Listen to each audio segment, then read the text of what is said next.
All right, everybody. Thank you again for joining us for another TechHub.Training solution. Today, we're going to be going over the solution for challenge number 7, Goliath cleaning. And this was a fun one to do. In fact, this was actually a redo. The original solution was done using Alteryx. Today, we're going to go ahead and show you how to do that using Python. And I'm really excited. I love using Python. I use it all the time. So, without further ado, let's go ahead and dive into that solution. I know you've been waiting on the edge of your seat. So, scrolling back up here, you'll notice first that we import those packages, Panda and OS. OS is really just to help us kind of get to the right file path, folder and everything. Pandas is our main thing that we're going to use for data frames, which are how we're going to manipulate the data here and transform it to exactly what we need. If you've done this challenge, you'll notice that that Excel document is kind of a little bit annoying, not very clean, right? You've got your columns all set out neatly, but all the data is squished into that first column, at least for those second two sheets. So what we're going to do here, diving in, is we're going to read that first sheet in as is. That one actually is okay. And the only thing we're going to change here is when we read it in, we're going to read in the employee ID as a string, and that's just going to help us match it later with the employee ID from our other one since we're doing kind of a text-to-text match for that join. But we'll touch on that later. Going down, we're going to go ahead and make data frame 1 reading in that second page, that second sheet in that Excel document. This is where this sheet has all the data delineated with this backslash character as seen here. So what we're going to need to do is split that, and we'll create a new data frame for that called split data, which is basically just going to take that original data frame and split it on that character. You need 2 of them to communicate in Python for that specific character. One of them is going to throw an error. So if you're running to an error with that, that might be your cause right there. We're going to take that split data and we're going to assign it the names of that original columns, and that's just going to be our data frame 1. So that's great. We're going to do almost the exact same thing with data frame number 2, except for when we split that data, we're going to use this pipe as the delineator. Again, if you open up that Excel document, your sheet number 3 is going to have the pipe delineating your different columns. And I've gone ahead and shown you what the result of that is for kind of each of these right here. We've got data frame 0, data frame 1, and data frame 2. So here's just a stopping point. If you haven't gotten this far yet, you might want to go back and check and see what you might have done wrong.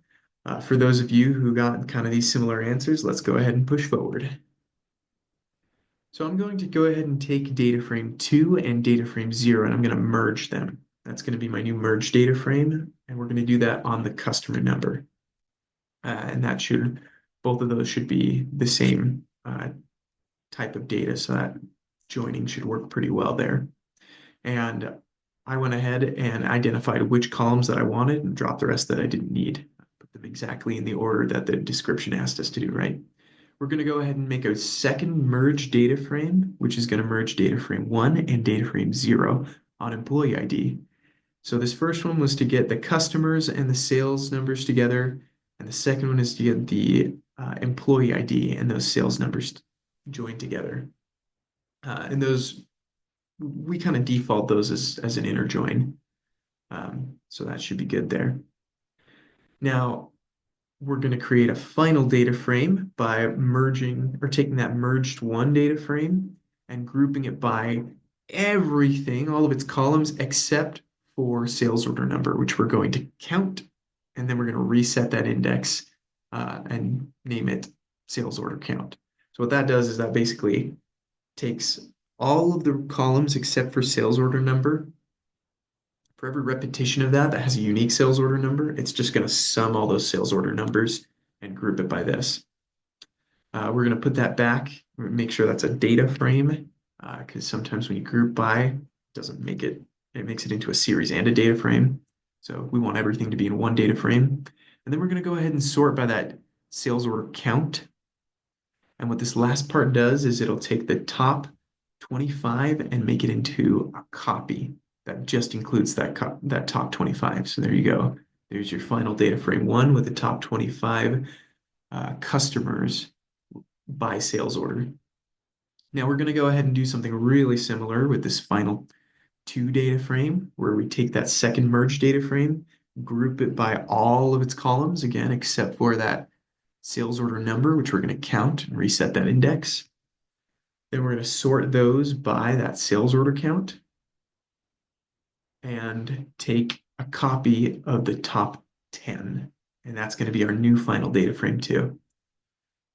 So with that, I have those displayed for you below, but we're going to use Panda's Excel writer. Pandas comes built in with its own Excel writer called OpenPyExcel. And in this new workbook, Goliath Cleaning Solution, we're going to write in the top 25 customers and top 10 customers as their own sheet names, again, to that same file, which is listed up here. So if you run all of that, that should again give you first these frames up here, and then we've got our top 25 by sales order count. So that's pretty fun.